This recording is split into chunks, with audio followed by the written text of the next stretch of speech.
Welcome students to our next chapter of accountancy, that is financial statement of not for profit organization NPO. Not for profit organization means these are those organizations which are established for a charitable or a social purpose and not with the view to earn profit. These also render services to its member and to the society on the voluntary basis. तो जैसे कि नाम mention कर रहा है not for profit, तो ऐसी organisation जो कि प्रॉफिट के लिए वर्क नहीं करती हैं, जिनका मेन मकसद जो है वो सर्विसेज प्रोवाइड करना है, लेकिन यहाँ पे ये प्रॉफिट भी अर्न करेंगी क्योंकि किसी भी बिजनेस को चलाने के लिए पैसा चाहिए होता है और पैसा जो है वो प्रॉफिट की फॉर्म में आता है या सरप्लस की फॉर्म में आता है। तो यहाँ पे मेन मकसद क्या है? सर्विसेज रेंडर करना अपने मेंबर्स को और सोसाइटी को। These non-profit seeking entity exist with the primary motive of providing services such as club provides sports and recreational facilities and hospital renders medical services। तो बेसिकली ये सारी की सारी ऑर्गेनाइजेशंस जो हैं वो सर्विस प्रोवाइड करती हैं। तो बेसिकली एनपीओ में कौन कौन सी चीज़ें आ सकती हैं? हॉस्पिटल्स हो सकते हैं, क्लब्स हो सकते हैं, स्कूल्स हो सकते हैं, एजुकेशनल इंस्टीट्यूशंस हो सकते हैं। तो ये सारी की सारी चीज़ें जो हैं नॉट फॉर प्रॉफिट ऑर्गेनाइजेशंस के अंदर आती हैं क्योंकि इनका मेन मकसद जो है सर्विस प्रोवाइड करना है, लेकिन इनको चलाने के लिए सरप्लस की ज़रूरत भी पड़ती है। Characteristics of not for profit organisation. First, service.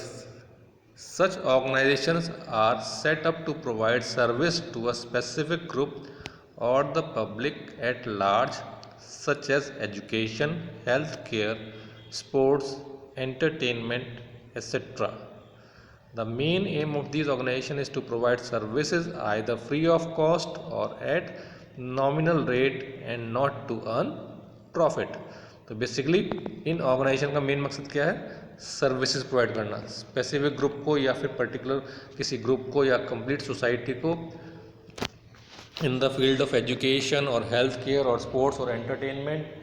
ठीक है, तो यहाँ बेसिकली इनका मेन मकसद क्या है? सर्विसेज प्रोवाइड करना। Form since the basic objective of NPO is to render services such as social, religious, educational, charitable etcetera, so they take the form of club, schools, college, society, trust और charitable bodies। तो यहाँ basically ये जो है इन चीज़ों को form कर लेते हैं, इन चीज़ों को बनाते हैं जिसके थ्रू ये सर्विसेज करते हैं। क्लब्स बना दिए आपके हेल्थ के लिए, स्कूल्स बना दिए एजुकेशन के लिए।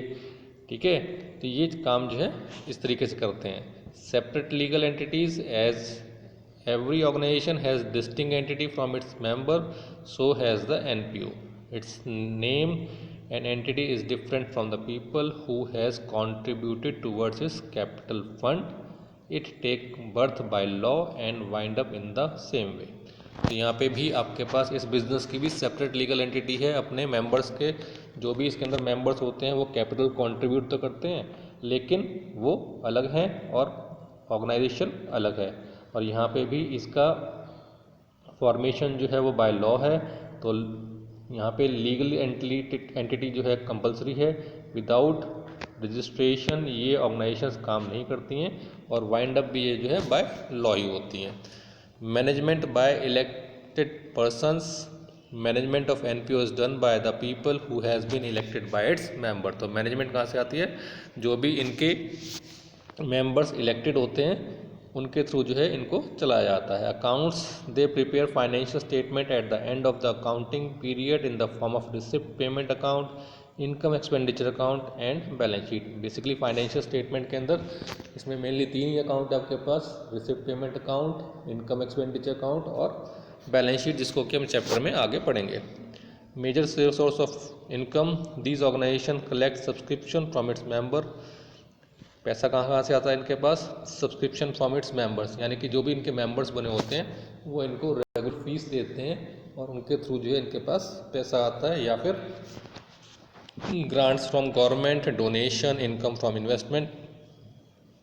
तो यहाँ से भी इनके पास पैसा आता है, लेकिन मेजर सोर्स जो है इनके पास वो सब्सक्रिप्शन का होता है। Surplus not distributed among its members. तो यहाँ बेसिकली जो भी इनका सरप्लस होता है वो मेंबर्स में डिस्ट्रीब्यूट नहीं करते हैं, उसको हम जो है कैपिटल फंड के अंदर ऐड कर देते हैं।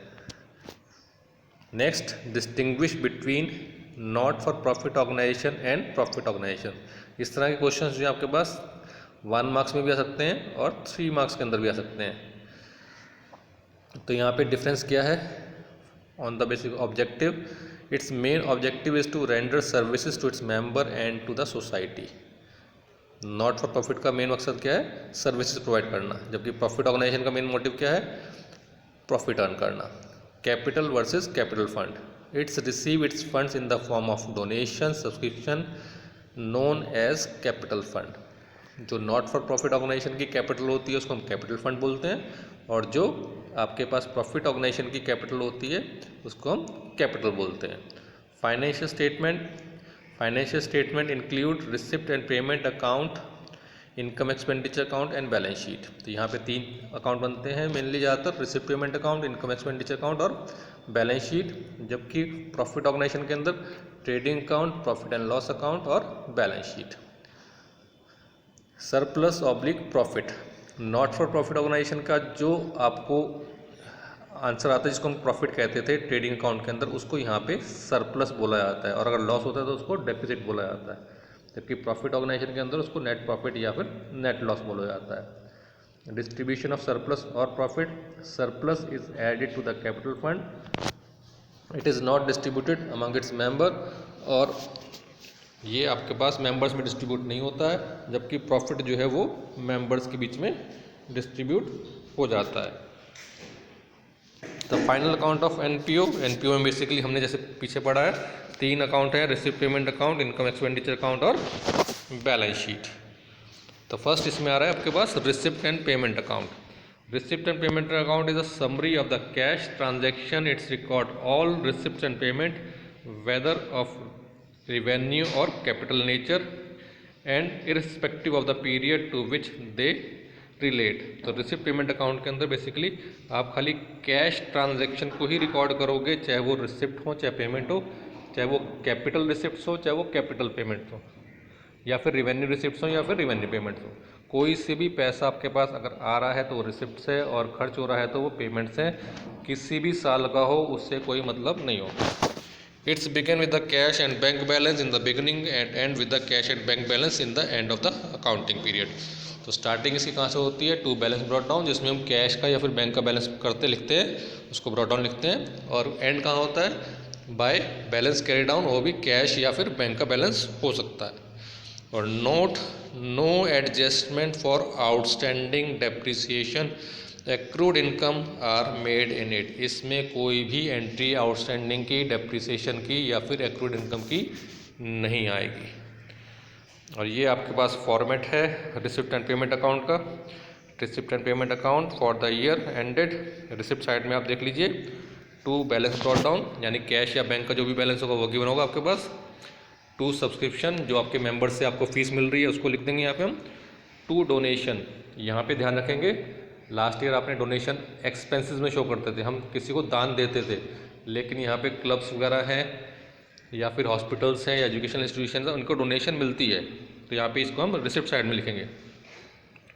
टू लेगेसीज में किसी ने मेंशन कर दिया कि हाँ जी मेरे मरने के बाद ये प्रॉपर्टी इसको दान दे दी जाएगी, तो वहाँ से भी ये हमारी रिसिप्ट्स है, तो ये भी हमारे पास यहाँ पे आ जाती है। टू एंट्रेंस फीस, जैसे कि आप एडमिशन लेते हैं तो एडमिशन फ़ीस लगती है, तो ऐसे ही इन ऑर्गेनाइजेशंस के अंदर एंट्री के लिए भी आपके पास फीस लगती है, उसको हम कहते हैं entrance fees. Life membership fees, कभी कभी कोई मेंबर जो है क्लब के अंदर या फिर किसी भी सोसाइटी के अंदर जो है लाइफ मेंबरशिप फ़ीस ले लेता है, यानी पूरी लाइफ का पैसा इकट्ठा दे देता है, तो उसको हम लाइफ मेंबरशिप फ़ीस कहते हैं। ऐसे ही endowment fund, donation for building, locker rent, sale of assets, sale of old newspaper, तो कहीं से भी पैसा आ रहा है किसी भी साल का हो, किसी भी चीज़ का हो, वो रिसिप्ट साइड में आ जाएगा। ऐसे ही पेमेंट साइड में 2 चीज़ें दे रखी हैं, कैपिटल पेमेंट और रिवेन्यू पेमेंट। कैपिटल पेमेंट्स यानी कि जो कि फिक्स एसेट्स की परचेज़ के लिए खर्चा करा जा रहा है वो कैपिटल पेमेंट्स है, और जो करंट ईयर की पेमेंट्स के लिए खर्चा किया जा रहा है वो रिवेन्यू पेमेंट्स है। यहाँ पे building, furniture, investment, books capital payments के अंदर आ रही हैं, और सैलरी, ऑनोरियम्स, रेंट एंड टैक्सेस और एडवर्टीजमेंट, इलेक्ट्रिसिटी, ये रिवेन्यू पेमेंट आ रही है। और इन दोनों को माइनस करने के बाद जो आपका आंसर आएगा उसको हम लिख देंगे बाय बैलेंस कैरी डाउन। ठीक है, तो ये आपका रिसिप्ट एंड पेमेंट का आपके पास फॉर्मेट था। इसके ऊपर बेस्ड एक क्वेश्चन मैं आपको जो है साथ पे भेज दूंगा।